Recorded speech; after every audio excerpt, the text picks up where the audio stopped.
कितना भी खराब हो जाए नीतीश जी, पर्सनल लेवल पर नीतीश जी के ईमानदारी पर चैलेंज नहीं की जा सकती। ईमानदारी नहीं तो ये बीजेपी कभी बकस्ती किया, ईडी और सीबीआई आज तक नीतीश कुमार को छोड़ देते, कहीं ना कहीं घेरने का प्रयास, क्योंकि पीए होंगे उस वक्त RCP. Nitish ji as a man soul है बिहार में, वह जिधर जाएंगे राजनीति का पाला उधर भारी होगा। ये मैं ये कह रहा हूँ, जब कभी कोई संकट में, क्राइसिस में कोई निर्णय आता है वो हीरो होता है। मैंने ये बोला, हो सकता है कल नीतीश जी हीरो हो जाए। मैंने हीरो की बात कही आपको। नीतीश जी जहां रहेंगे मुख्यमंत्री वही होंगे, गलतफहमी में नहीं रही। नमस्कार, आप देख रहे हैं न्यूज़ फॉर नेशन। मैं हूं आपके साथ कमलेश। जिस तरह से बिहार की राजनीति में हलचल मची हुई है, इसी को लेकर पप्पू यादव ने कहा है कि नीतीश सरकार को समय रहते ही डिसीजन ले लेना चाहिए। और उन्होंने ये भी कहा है कि देश की सबसे बड़ी पार्टी कांग्रेस है, कांग्रेस के नेतृत्व में वो जो है आगे की सरकार बनाए। और उन्होंने क्या कुछ कहा, आइए आपको सुनवाते हैं। समय रहते हुए बड़ा निर्णय लेता है तो कल के दिन देश उसके साथ खड़ा होता है। आज इस बात का ख्याल रखिएगा। आज यह वक्त है नीतीश कुमार को एक मजबूत देश बचाने की निर्णय की, सिर्फ सत्ता की नहीं। चेहरा नहीं है क्या जी? कांग्रेस में कोई चेहरा नहीं है। मैंने ऐसा तो नहीं कह दिया कि कांग्रेस में चेहरा नहीं है। कांग्रेस में तो एक, मैंने कहा नीतीश कुमार यदि कोई निर्णय लेते हैं तब।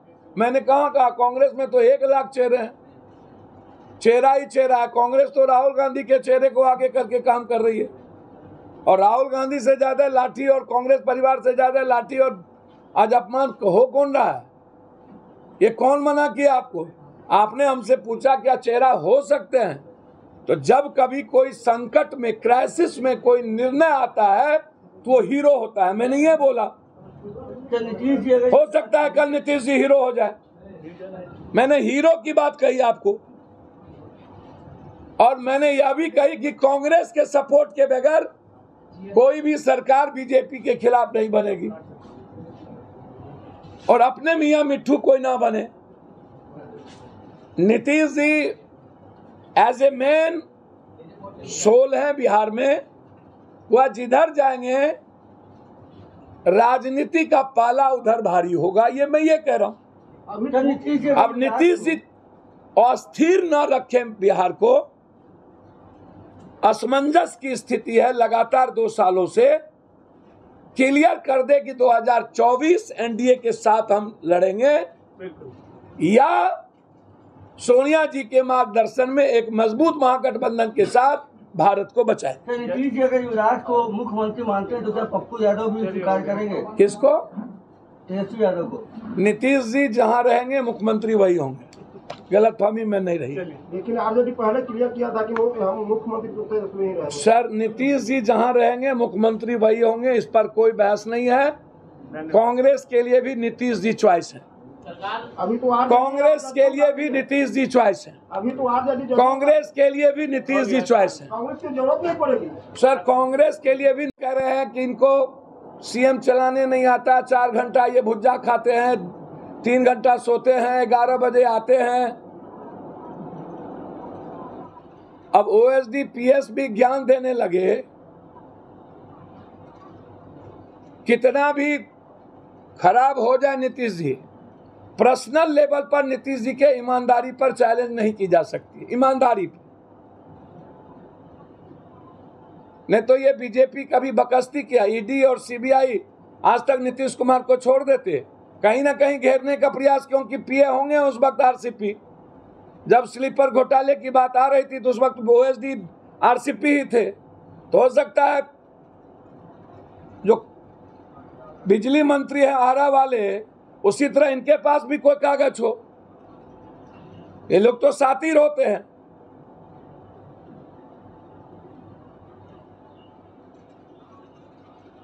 तो यहां जितने बीजेपी के मंत्री हैं कोई दूध के धुले तो है नहीं।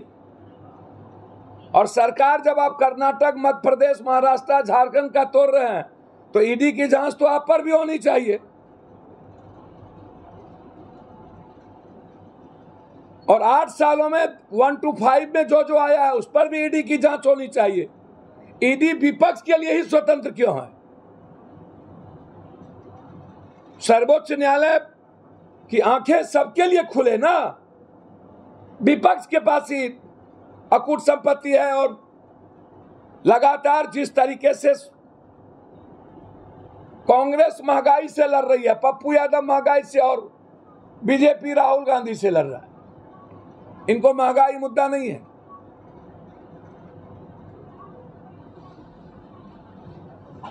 बिहार की हालात अच्छे नहीं है। कंप्लीट मुझे लगता है कि 2024 तक अब बिहार की राजनीतिक अस्थिरता बिहार के डेवलपमेंट को, बिहार के इकोनॉमी को, बिहार के साढ़े 14 करोड़ लोगों को सामाजिक आर्थिक रूप से अव्यवस्थित रखेगा। हम उम्मीद करते हैं कि जो लगातार आज हुआ कल हुआ, आज हुआ कल हुआ, ऐसा होगा वैसा होगा, और ये जब मान ही लिया गया है कि नीतीश कुमार जी को बीजेपी किसी भी कीमत पर मौका देने को तैयार नहीं है, अब बकसने को तैयार नहीं है। 2024 तक उनकी मंशा है इसको किसी तरह ले चलो, उसके बाद जब है करो। तो नीतीश जी को पहले ही अपना निर्णय लेना चाहिए। और जो देश के हालात है बीजेपी के खिलाफ, चाहे डॉलर को लेकर के हो, चाहे 1150 लेके हो, चाहे स्विस बैंक काला धन को लेके हो, चाहे महंगाई को लेके हो, चाहे चीन की जमीन पर कब्जा को लेकर के हो, चाहे अग्निवीर को लेकर के हो, पूरा देश किसान के एमएसपी और मुआवजा को लेकर के हो, नरेंद्र मोदी जी के पॉलिसी के आपने साफ तौर पे सुना, उन्होंने कहा है कि सोनिया गांधी के नेतृत्व में नीतीश सरकार को जो है सरकार बनाना चाहिए। और उन्होंने यह भी कहा है कि जिस तरह से बीजेपी जो है अन्य पार्टियों को समाप्त करने पे लगी हुई है, आने वाले दिनों में नीतीश की पार्टी को भी समाप्त कर देंगे।